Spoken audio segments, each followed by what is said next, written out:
vivante et efficace. Je dis merci Seigneur. Sois béni, sois élevé encore une fois de plus. Amen. Sans plus tarder, nous appelons en nom de Dieu.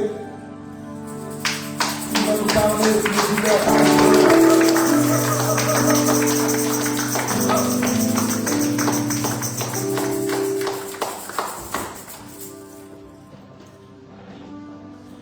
Merci. Quel plaisir de vous retrouver encore ici dans ce lieu. J'étais derrière la maison, c'est-à-dire ici en Allemagne, pour les meetings des leaders de l'Union. Alors nous sommes rentrés hier la nuit fatigués. Et je pense que le Seigneur nous fera grâce malgré la fatigue. Et j'ose croire aussi que vous avez passé un bon moment. J'ai vu quelques extraits sur les réseaux sociaux sur ce qui a été votre veillée. Et je bénis l'Éternel. Gloire soit rendue à celui qui était, à celui, à celle qui était là la nuit. Je pense que, bien-aimé, il y a des choses qu'on ne peut plus répéter ça lorsque nous avons une activité. Pourquoi? Parce que nous savons bien que le Seigneur nous fait lorsque nous sommes dans sa présence. Et ça, c'est un moment, pour moi, c'est vraiment un moment opportun d'être dans sa présence, d'écouter Dieu et de lui parler. Vous savez, aujourd'hui, j'aimerais que nous puissions partager sur notre thème. Vous connaissez bien notre thème. Janvier, nous avons laissé ça au choix des prédicateurs. Mais j'aimerais revenir sur notre thème. Arrête-toi pour ton prochain. Et je pense que c'est un thème central, un thème capital dans la Bible. Pourquoi? Parce que nous avons compris ce que le Seigneur a fait. D'ailleurs, c'est le thème qui est au centre de la dernière volonté de Jésus. Sa dernière volonté était aller faire de toutes les nations ici. C'est ça la compréhension de s'arrêter pour l'autre. Pour l'autre. Comme nous l'avons dit, que nous voulons vraiment cette année, avec les 30 ans de l'Église, nous voulons vraiment que cela soit une année de la productivité. Que nous puissions produire dans notre manière de s'arrêter. Que nous puissions produire dans notre manière, oui, de servir l'autre. L'autre là peut être ton voisin, l'autre peut être ton mari ou ta femme, l'autre peut être ton fils ou ta fille, l'autre peut être ton chef au travail, l'autre peut être ce monsieur de la rue, et l'autre peut être aussi Dieu lui-même. Dieu lui-même. Parce qu'il veut que nous puissions s'arrêter pour lui. Et souvent nous nous arrêtons pour nous-mêmes. On oublie qu'on devait s'arrêter pour le Seigneur. Et raison pour laquelle nous voulons traiter de ce thème qui est vraiment un thème qui me passionne, un thème que j'aimerais vivre, un thème que j'aimerais que nous puissions expérimenter comme Église. Mais alors, les amis, aujourd'hui, je vais l'introduire sous une autre forme.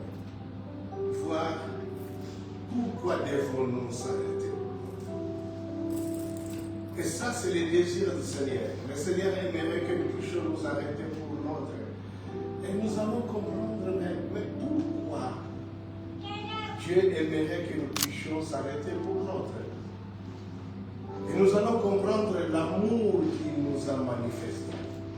Et cet amour que Dieu nous a manifesté, et c'est ce qui peut nous pousser à s'arrêter pour l'autre. Et je pense que le texte de ce matin, c'est d'y réchauffer.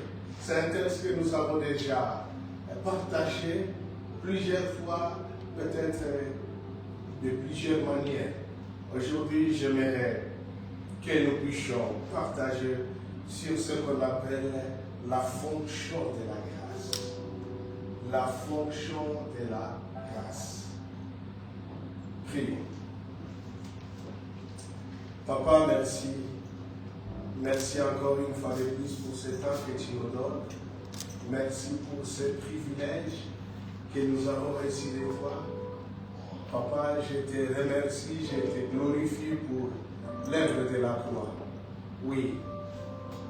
Lorsque je lisais encore, Père de gloire, ce texte, j'ai réalisé comment et combien tu nous aimes. Oh, quel amour que tu nous as manifesté, Papa. Cela, Père de gloire, m'oblige, Seigneur Jésus, à s'arrêter pour l'autre. Pour que l'autre puisse vivre ce que moi je vis. Pour que l'autre expérimente ce que j'expérimente, Père de gloire.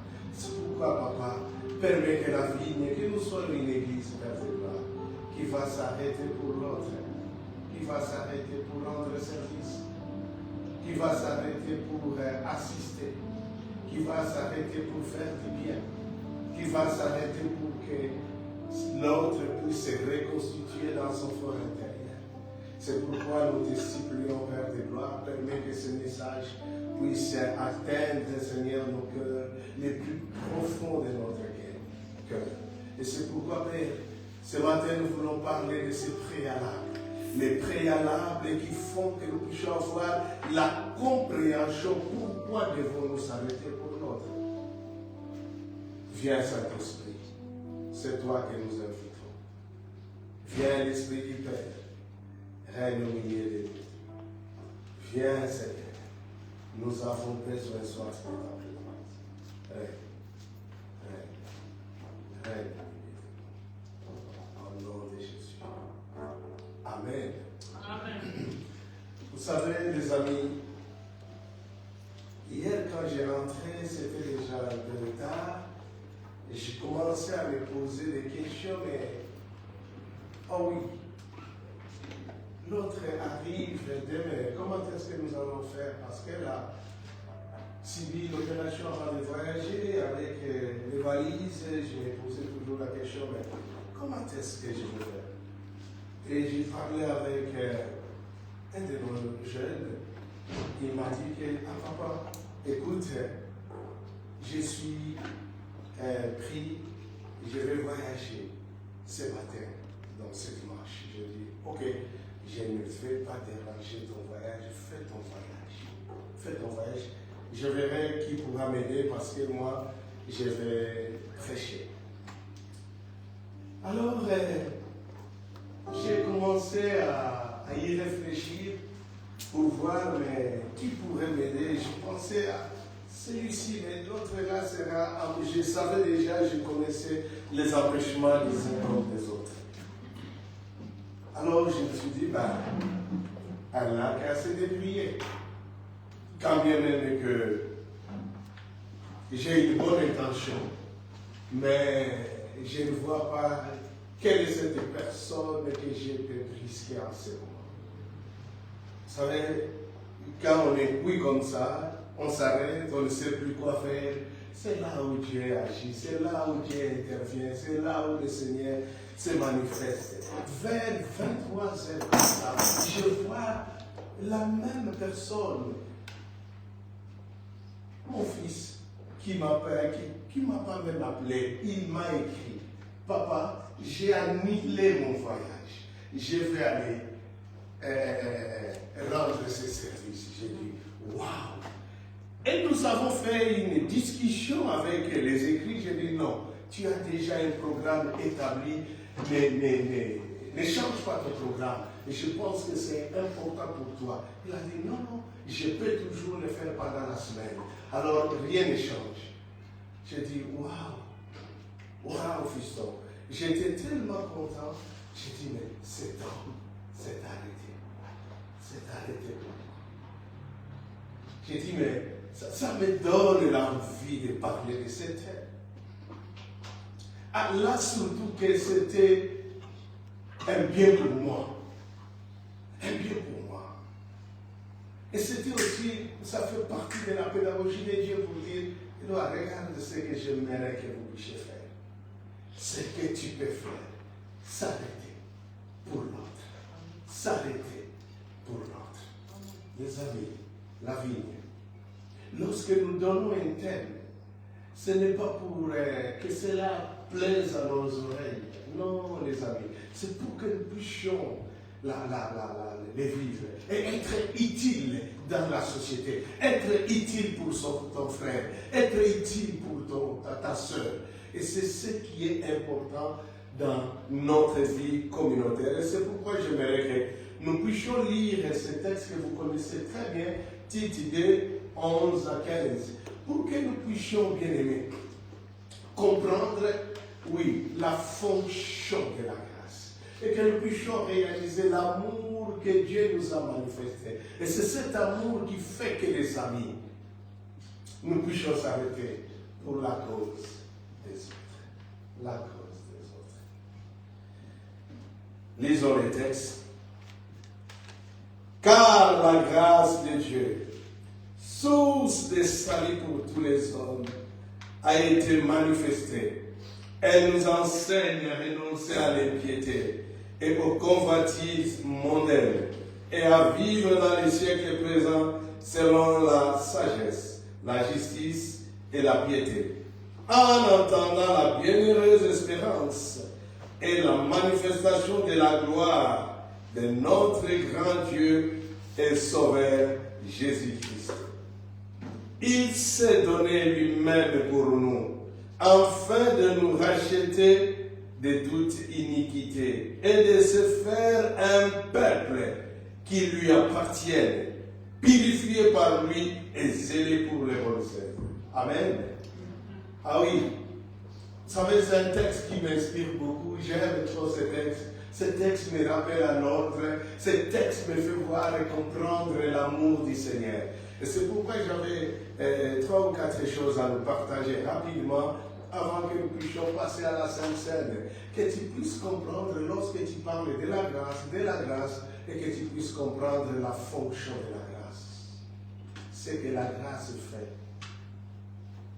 Ce que la grâce accomplit dans notre existence. Et c'est par là que tu vas comprendre l'amour du Père. L'amour du Père. C'est la grâce qui nous fait comprendre l'amour de Dieu. Nous avons un papa responsable, comme nous le chantons, mais ce n'est pas seulement un chant. Et c'est ce qu'il nous a prouvé et il continue à nous prouver jusqu'aujourd'hui. Amen. Et vous savez, bien-aimés, et ce texte, Paul est en train d'exhorter à son fils spirituel qui est Tite. Tite était le responsable de l'église de Crète. Et c'est lui qui était appelé justement à organiser cette église. Et là, Paul lui donne certaines orientations, certains conseils comme son leader. Comme son leader. Et c'est là où il va parler sur la grâce. La grâce, mes amis. Oh oui, un thème merveilleux. Un thème qui nous fait voir l'amour du Père. L'amour du Père. Et Paul commence à partager sur ces 4 éléments qui sont des éléments fondamentaux dans la compréhension de l'amour du Père au travers de sa grâce qu'il nous a manifestée. De sa grâce qu'il nous a manifestée. La première chose que Paul dira à son fils Timothée et par Tite, il va nous montrer comment cette grâce nous sauve. La grâce, nous sommes sauvés par la grâce, au moyen de la foi. La grâce, sa première fonction, c'est de nous sauver. Regarde là où Dieu nous a manifesté son amour. Vous savez, lorsqu'on parle de ça, on ne réalise pas, les amis. Nous ne réalisons pas les bienfaits de la grâce dans notre existence. Si pas l'œuvre que Jésus a accomplie dans nos vies, lorsque, bien aimé, on nous parle du salut que nous avons reçu par la grâce. Je vous assure, les amis, si vous n'avez pas encore vu comment, dans ce siècle, les gens tremblent, comment les gens souffrent pour gagner de l'argent, comment les gens font pour être heureux dans leur existence, c'est là où tu vas comprendre l'importance de ton salut. L'importance de ton salut, c'était les résultats de l'amour du Père. Les résultats de l'amour du Père. Et c'est cet amour qui peut nous pousser, bien aimé, de s'arrêter pour l'autre. De s'arrêter. Lorsque tu vois toutes ces belles filles qui sont dans des trottoirs en train de se prostituer, tu te poses toi-même la question, même celle-là, elle est tellement belle, peut-être plus belle que moi, mais pourquoi elle se retrouve dans une telle vie? Lorsque tu vois un gars, vraiment tu vois c'est un beau gosse, mais tu vois la manière dont il vit sa vie, ça laisse à désirer. Tu n'as que l'envie de pleurer pour dire, mais non, il ne le mérite pas. Vous savez, non. Ça me rend toujours heureux lorsque je pense à la grâce que j'ai reçue de la part du Seigneur. C'est lui qui m'a sauvé. La question que je me suis posée, les amis, mais ni t'étais le Seigneur, ni t'étais le salut que Jésus m'a accordé. Qu'est-ce que j'allais devenir? Qu'est-ce que j'allais devenir? Vous savez, c'est tellement merveilleux. C'est tellement merveilleux. Il nous a sauvés par sa grâce. La grâce qu'il a manifestée. Et c'est ça la fonction de la grâce. Pour que lorsque tu te rends compte de ce que tu es, et que tu vois les autres là, parce que chez nous, vous savez, même si on n'a pas l'argent, on a la paix. Est-ce que vous comprenez? Amen. Lorsqu'on n'a pas, peu importe, tu vois les gens bien habillés, avec des amis, on m'a dit une fois, ça m'a fait rigoler même. Ah, pasteur, tu es bien habillé, mais ils ont l'obadé. C'est-à-dire, ça ne parle pas des amis. Il faut que les amis parlent. Vous savez comment les amis parlent? Lorsqu'on voit, on voit ces Yoshi. Lorsqu'on voit, on voit des tchachi. Lorsqu'on voit, on voit, je ne sais pas quoi. Et le mien, c'était Miwe Baba.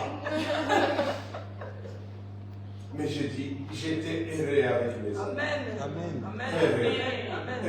Amen. Réaliser la grâce que tu as reçue. Et c'est cette grâce qui peut te permettre à s'arrêter pour l'autre, pour que lui aussi soit bénéficiaire de la même grâce que tu as reçue. Tu ne la mérites pas, c'était sa grâce.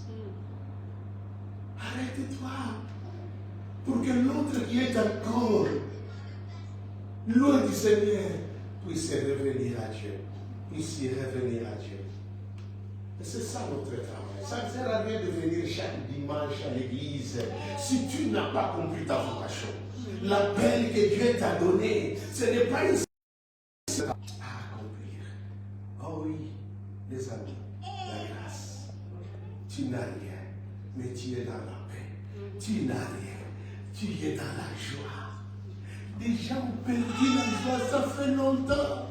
Prévenez, un bon nombre sont en train de se suicider. Parce qu'ils n'ont pas ce qu'ils ont voulu avoir. Toi qui n'as rien, mais tu es dans la joie. Tu es dans la joie. Je me rappelle d'une histoire d'un frère qui était avec notre frère à Kinshasa. Elle a vu des filles qui étaient là, des chrétiennes, dans la joie. Lorsqu'elle a pensé à sa femme, elle a dit, mais comment? Ces gens que je vois sont en train de galérer, ils n'ont rien. Et moi, ma femme qui a tout, elle n'arrive pas à avoir cette joie, elle est toujours malheureuse et triste. Vous savez, ce couple a fini par le divorce. La fonction de la grâce, c'est ce qui nous pousse justement à s'arrêter. Vous savez, Paul ne s'est pas arrêté par rapport à ça. Il a continué. Regarde ce qu'il dit là. Cette grâce, elle nous enseigne à renoncer à l'impiété et aux convoitises mondaines. Les gens pensent que la grâce, ça se limite seulement au salut, les amis. Regarde l'amour du Père. Comment la grâce nous accompagne. Dieu ne t'a pas sauvé et puis il t'a abandonné. Non. Il est là. C'est pourquoi, vous savez, ce qui me rend malade, la notion que nous avons de Dieu. cette notion de notre culture. Nous qui vivons dans une culture d'honneur, nous avons toujours la notion de ne pas faire les fautes. Et lorsqu'on fait des fautes, on croit être puni. Et c'est cette notion, cette mentalité que nous avons amenée même dans le christianisme. Nous pensons que Dieu c'est un gendarme avec un chicotte pour nous suivre. Hey, yo! Hein? Non, c'est notre Père, est-ce que vous comprenez? Il nous aime tellement. Il nous aime. La notion de l'enfer, ce n'est pas ton affaire. Ce n'est pas à toi de regarder l'enfer. Nous qui étions séparés de Dieu, terre et ciel, ceux qui font la formation, ils ont compris cela. Et comment Jésus est venu relier le ciel et la terre, relier l'homme et son Créateur, pour que nous puissions vivre en harmonie. Et tout est conditionné par l'amour du Père. Il n'est pas là pour prendre et fouer pour nous chicoter. Non, il veut que tu puisses baigner dans son amour, comprendre son amour. Et c'est pourquoi lorsque nous étions sauvés, vous savez ce qu'il a fait? La Bible dit que la grâce, elle nous enseigne à quoi? À renoncer. Je l'explique chaque fois. S'il faut l'expliquer 1000 fois dans cette église, je l'expliquerai toujours. Est-ce que vous comprenez? Lorsque la grâce, d'ailleurs la grâce, non seulement que nous sommes sauvés par la grâce, mais la grâce, une fois que tu es sauvé, elle se transforme en ton pédagogue. C'est ton pédagogue. La grâce est là pour t'enseigner. T'enseigner, mais t'enseigner quoi? T'enseigner justement ce qu'elle a dit ici. À renoncer à l'impiété et au convoitisme mondain. Dieu savait que, bien aimé, nous avons la facilité de se donner aux choses de ce monde. C'est pourquoi la grâce est là. C'est notre pédagogue. Dieu n'a pas de fouet pour nous. Il a ce qu'on appelle comment est-ce qu'on appelle ça? La houlette. Elle a la houlette. La houlette pour nous, ça ne fait pas mal. La houlette, c'est pour seulement te ramener. Hey, tu veux sortir de l'enclos. Rentre dans l'enclos. Ça fait partie de son amour. Il utilise cette houlette, mais il y a les bâtons qu'il utilise aussi. Mais les bâtons pour tuer, les bâtons pour taper fort. Mais ces bâtons, ce n'est pas pour toi. Les bâtons pour tes adversaires. Tous ceux qui veulent nuire. Parce que lui, il a dit, il est le bon berger. Est-ce que vous comprenez? Il est le bon berger. Si un autre animal a besoin de t'attaquer, c'est là où il fait sortir les bâtons. Mais pour toi, il a la houlette. La houlette, c'est comme un fil pour te ramener. Et voilà, attention, rentre dans l'enclos. Mais lorsqu'un lion apparaît pour vouloir te dévorer, là, il sort le bâton parce que c'est lui le berger. Et il a dit, il est le bon. Il n'est pas seulement le berger, il est le bon. C'est-à-dire qu'il ne peut pas te perdre. Est-ce que vous comprenez? Amen. Dans sa dimension d'être bon, cette qualificatif nous montre qu'il ne peut pas te perdre. Amen. Qu'il ne pourra te perdre. Raison pour laquelle la Bible dit, il est là. Il est là. La grâce est là pour nous enseigner à renoncer à l'impiété et au convoitise mondaine. Toi qui as encore les désirs de la chair, la grâce est là pour régler ta conduite. Elle est là pour régler ta conduite. Ta conduite est tellement déréglée. Et la grâce est là. La grâce est là pour te ramener dans les droits chemins. Cesse avec les choses du monde. Cesse avec les désirs de la chair. Regarde l'amour du Père. Et regarde jusqu'à quel point il t'aime pour que toi tu puisses faire la même chose à l'autre. Faire la même chose à l'autre. C'est-à-dire, tu t'arrêtes pour ton frère, pour le ramener dans les droits chemins. La grâce de Dieu est là pour, bien aimé, régler notre conduite. Et c'est pourquoi il dira ici que c'est cette grâce qui nous enseigne à renoncer. Je l'ai expliqué bien. Renoncer, c'est quoi? C'est capituler. Capituler. Vous savez, lorsque le Seigneur te dit des choses et que toi-même tu t'entêtes, là ce n'est plus sa responsabilité, c'est ta propre responsabilité. Parce que tu n'as pas écouté la voix du Maître. Il te dit attention, faites attention avec cette vie que tu mènes plutôt. Cette vie de désordre, cette vie de l'impureté, tout ce qu'il fait que tu renonces. Renoncer veut dire quoi? Tu capitules devant lui. Tu viens, c'est comme si on était en bagarre avec mon frère. Je viens, je lui dis, frère, je n'en peux plus. Je n'en peux plus. Je laisse les combats. C'est comme ça que nous capitulons avec nos péchés auprès du Père. Seigneur, je n'en peux plus. Je n'en peux plus. Jusqu'où avec une éternelle vie? Vous savez, lorsque quelqu'un vit dans le péché, il a un poids plus profond de lui, à moins qu'il ne soit pas chrétien. S'il a vraiment été sauvé par la grâce, les amis, le Saint-Esprit ne lui laissera pas tranquille. Et c'est là où la grâce de Dieu vient, comme un pédagogue, pour nous dire, renonce, renonce, capitule, capitule. Laisse tout au pied du Maître. Au pied du Maître. Vous savez, avec une vie de désordre, ça serait difficile pour que tu puisses s'arrêter pour l'autre. Pourquoi? Parce que ta propre conscience va t'accuser. Ta propre conscience. Vous savez, si nous avons une sonnette d'alarme, ça s'appelle notre conscience. La conscience. Triche comme tu fais, mais tu ne tricheras pas face à ta conscience. C'est pourquoi la grâce, Dieu est bon, les amis. Il nous sauve, mais il nous accompagne par rapport à notre marche. Il est là, avec sa ouette. Et doit rentre dans la clou. Renonce, renonce. Renonce. Et, les amis, c'est intéressant de voir l'amour du Père de cette manière. Dieu, il n'est pas là pour nous contrôler. Il n'est pas là pour nous juger. Mais il est là pour qu'il nous aide à régler notre conduite.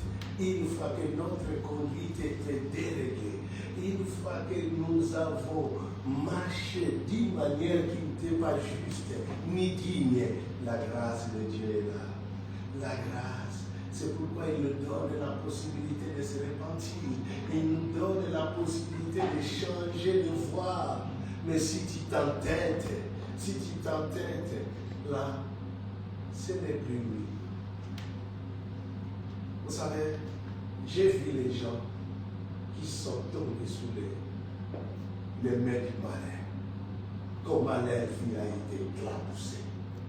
Ce n'est pas Dieu qui va te frapper, mais c'est le diable qui va jouer avec ta vie. Est-ce que vous comprenez? Parce qu'il sait que tu n'es plus sous les parapluies de Dieu. Les parapluies de Dieu, c'est ça notre protection. Mais lorsque tu refuses sa protection, là, c'est pourquoi la Bible dit qu'il rôde comme un lion richissant, cherchant qui il peut dévorer. Vous savez qui il dévore? Il dévore toujours les gens qui ne se confient pas au Seigneur. Qui ne se confient pas. Regardez ce texte, vous allez bien le comprendre dans un cœur. Et c'est ça la fonction de la grâce. Elle règle notre conduite d'une manière d'abord personnelle. Oh oui, c'est là où j'ai compris notre dimension de la grâce. Elle traite d'abord avec toi. Régler la conduite, ce n'est pas par rapport à l'autre, mais c'est par rapport à toi. Elle règle ta conduite par rapport à toi. Et regarde la deuxième dimension.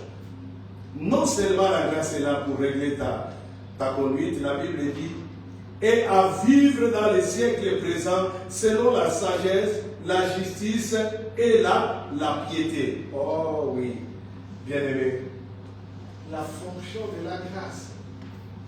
Dieu est amour, bien-aimé. Non seulement qu'il nous a sauvés, mais il veut régler notre conduite. Que nous puissions régler notre conduite. Mais ici, les amis, la grâce nous apprend à vivre correctement. La grâce nous apprend à vivre correctement. Mais que signifie vivre correctement? C'est vivre dans la justice. Que signifie vivre correctement? C'est vivre dans l'honnêteté. Que signifie vivre correctement? C'est vivre dans la droiture. Et ça, ce n'est pas seulement par rapport à toi-même. Là, la dimension personnelle est remplacée par rapport à l'autre. Lorsque tu es correct avec l'autre, lorsque tu vis dans la droiture avec l'autre, les amis, c'est comme ça que nous puissions comprendre la fonction de la grâce. Dieu a tout prévu pour que nous soyons heureux. Dieu a tout prévu pour que nous puissions bien marcher. C'est pourquoi la grâce, c'est notre pédagogue, c'est l'enseignant, c'est la monitrice de l'école. C'est la grâce. Elle nous enseigne. C'est lui qui est notre enseignant. La grâce. Elle t'enseigne pour mieux se comporter. Que tu sois un modèle, que tu puisses vivre dans la droiture. Attention avec l'argent des autres. Attention avec la manière dont tu peux se conduire par rapport à ton frère. Et vous savez, toutes ces choses font que la personne puisse expérimenter une vie de sainteté, une vie mise à part pour Dieu. Et c'est là où tu vas cultiver plus ta communion avec le Seigneur. Rappelez-vous de ce que je vous ai dit l'autre fois lorsqu'on partageait sur Jean 15. Nous avons dit que l'intimité, c'est le fait de t'aimer à Dieu. L'intimité, c'est cette affaire de s'attacher à Dieu. Mais on s'attache comment, les amis? Comment tu peux laisser Dieu t'aimer en toi? Mais lorsqu'il peut lire ton cœur. Lorsqu'il peut lire ton cœur. Je vous assure, c'est là où nous sommes coincés comme chrétiens. Nos cœurs sont remplis de des choses négatives. Bien-aimé, fais un effort de soigner ton cœur. C'est un exercice que je cherche à m'appliquer chaque jour. Pour que je ne laisse pas des antivaleurs empoisonner mon cœur. Évite les arrière-pensées, évite les idées préconçues, évite les préjugés.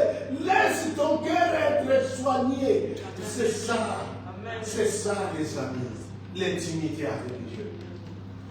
Mais c'est le travail que le Saint-Esprit aimerait. Il aimerait que nous puissions. Vous savez, toi-même, lorsque tu vois que j'ai toujours des pensées négatives, tu ne vas que marcher dans la négativité. Dans la négativité.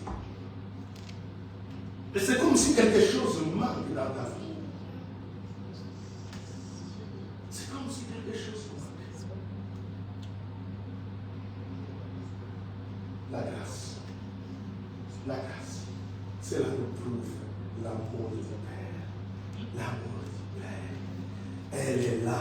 Le papa ne t'a pas seulement sauvé, mais il est là avec ton amour pour t'accompagner, pour que tu puisses régler ta conduite et que tu puisses apprendre à vivre correctement. Ce n'est pas seulement question de parler correctement, comme j'aime toujours le dire, mais c'est de vivre correctement. Sois une référence, sois un modèle. Nous sommes des humains. Chacun ses regards, peut avoir ses regards vis-à-vis de toi. Mais toi-même sois conscient comment Dieu me regarde. Comment Dieu me regarde.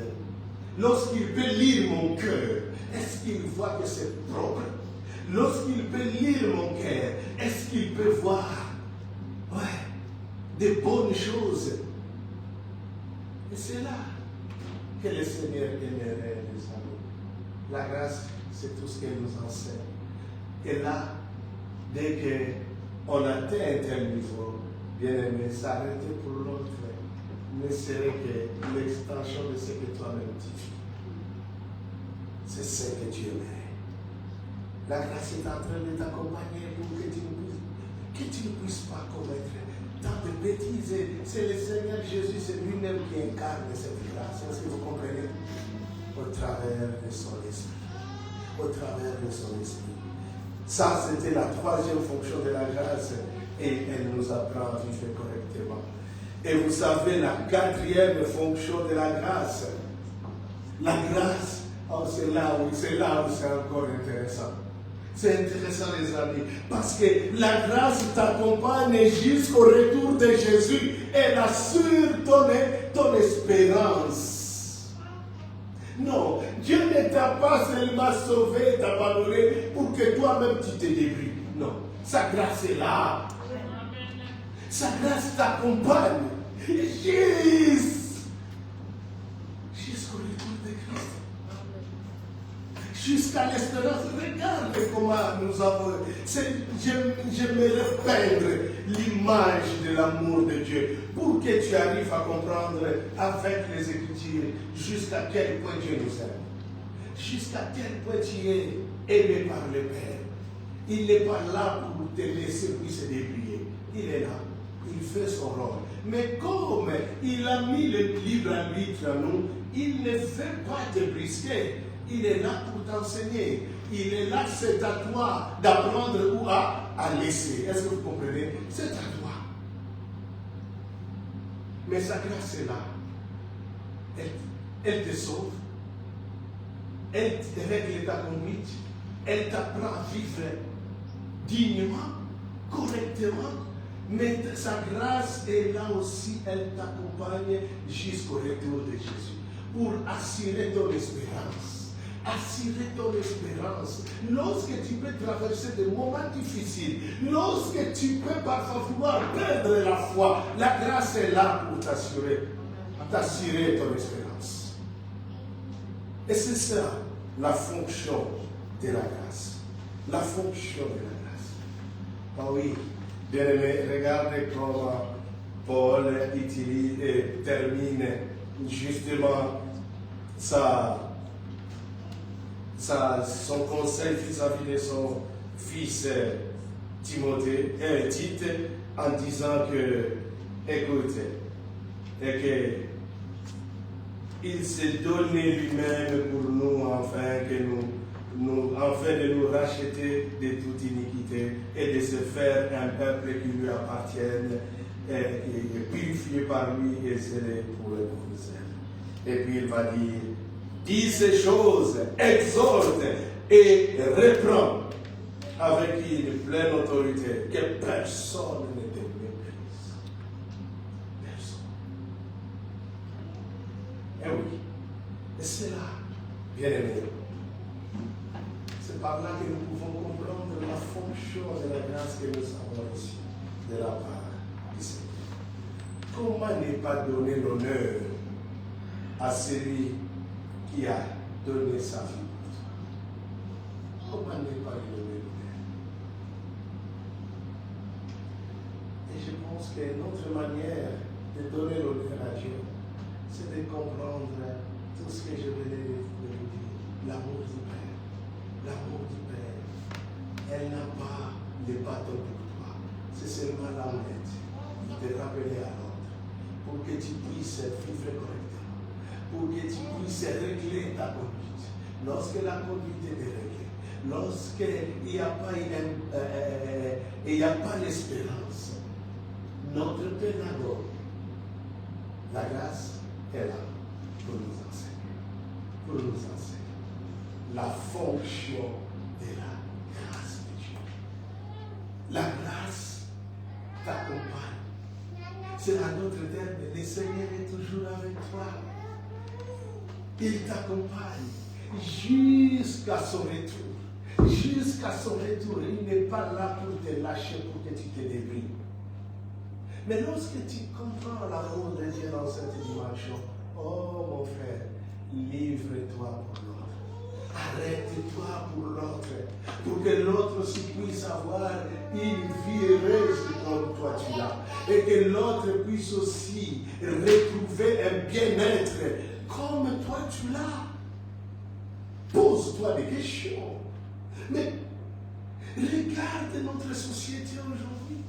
Voir des très belles femmes, mais qui sont toujours là dans les séminaires, par exemple. Qu'est-ce que tu as de mieux qu'elle? Peut-être elle te dépasse. Oh oui, j'ai vu quelqu'un qui a dit, mais j'ai étudié plus que lui, mais comment lui il est devenu ce qu'il est aujourd'hui? Oh oui, tu as oublié un facteur qu'on appelle la grâce. La grâce. La grâce qui fait la différence, mes amis. Mais lorsque Dieu te fait cette différence, au travers de sa grâce, pour que toi tu t'arrêtes de contre. Que tu t'arrêtes, que tu t'arrêtes. Que vraiment le Seigneur nous bénisse. Afin que cette année, que nous puissions être des hommes et des femmes qui vont s'arrêter. Arrête pour l'autre. Arrête pour la cause de l'autre. Des gens qui sont là, leur vie crie au secours, mais personne pour répondre à son secours. Nous sommes tellement indifférents. Tellement indifférents. Oh, je me rappelle encore de cette fameuse phrase qu'a dit mon épouse par rapport à un philosophe qui a dit que le contraire de l'amour, ce n'est pas le manque d'amour, mais c'est l'indifférence. Vous savez, l'indifférence, c'est quoi? C'est comme si il y a un vide, tu ne vois rien. Lorsqu'on est indifférent, je n'aimerais même pas voir mon frère comme ça. C'est comme s'il n'y a personne là où il est. Là où c'est vous. Pourquoi? Parce que c'est l'indifférence. C'est ça le contraire de l'amour. En anglais,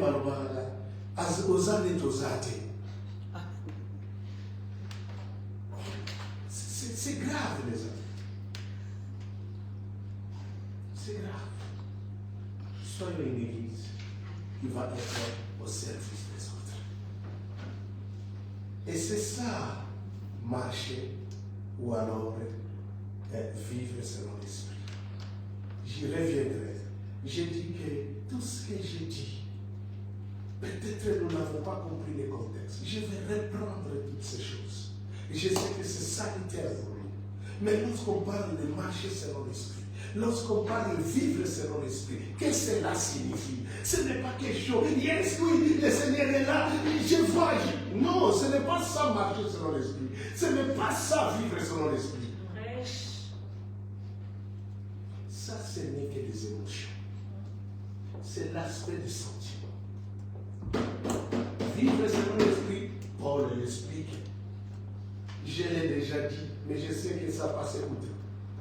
Je vais y revenir pour que nous puissions comprendre, bien aimé, la fonction de la grâce qui va de pair avec notre marche avec le Seigneur. Que le Seigneur vous bénisse. Amen.